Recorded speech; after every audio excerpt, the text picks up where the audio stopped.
demonic angel. Today's going to be episode 3 of Kitchen Witchcraft. I did tea and I also did apple cider vinegar. I will post links in the description of the first 2 I've done.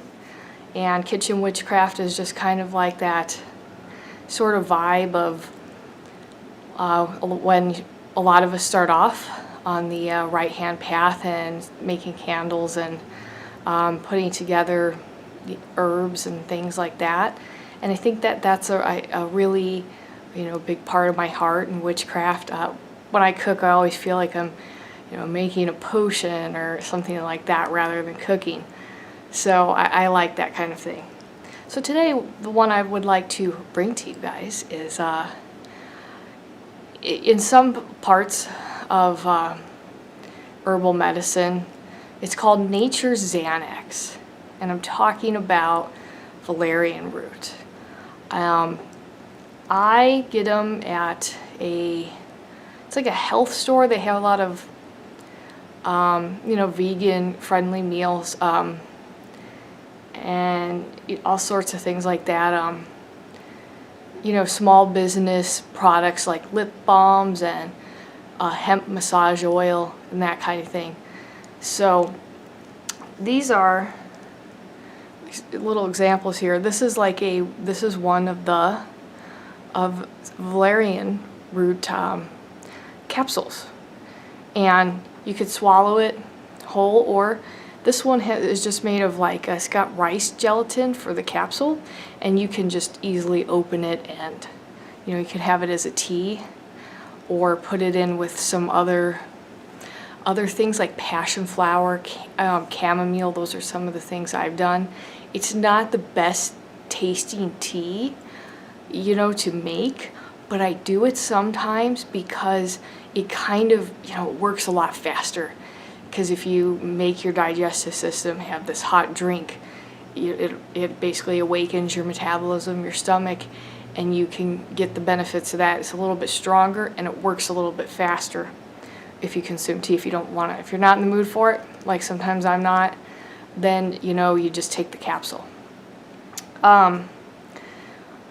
If you have anxiety, panic attacks, or if you're in that process of dealing with a close death, some kind of loss, or you're getting over addiction, and now you're in that phase of the psychological recovery, this is excellent because it does its job without making you high, without the addictive potentials, and it really does.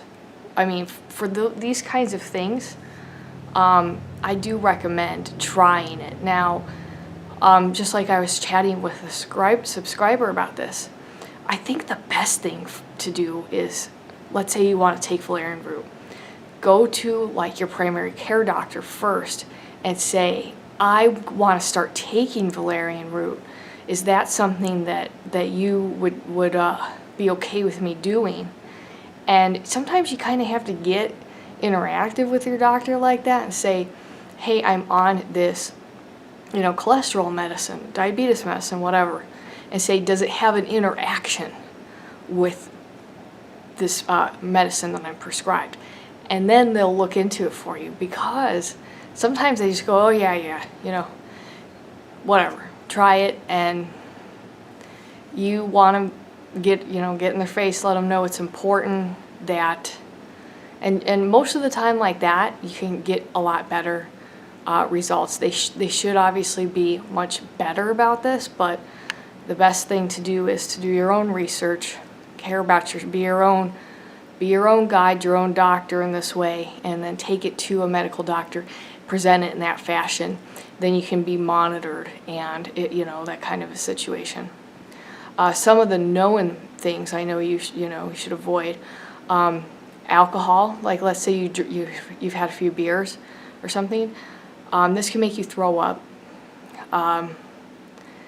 With any kind of alcohol, if you're taking, let's say, sleeping aids, and you take some of this, it can really make you feel groggy the next day because you're basically taking, it's like another sleeping aid on top of another one.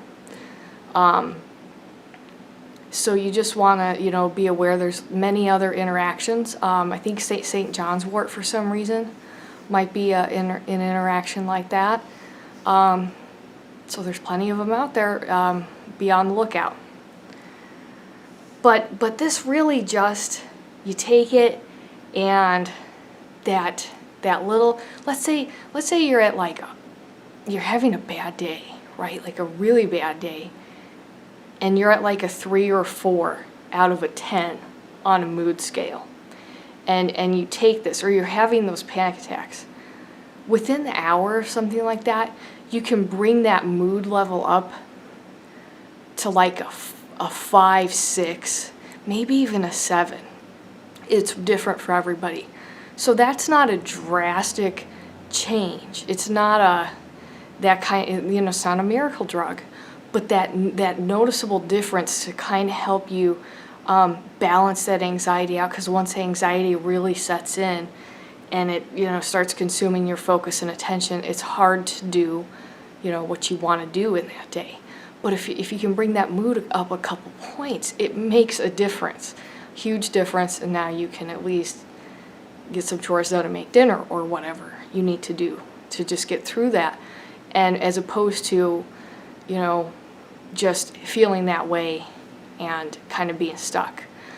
So, if you straight up want to just feel better and you're trying to, obviously not have addictive side effects. It's not just the addiction though, but the less harsh side effects. You take, let's say, we have those medicines out there that are usual for anxiety, benzodiazepams, and they've got a lot of side effects like addiction, and also people getting off of them, and that's not so fun because a person is chemically dependent, addicted at some point, not just from abusing it, but from that everyday level.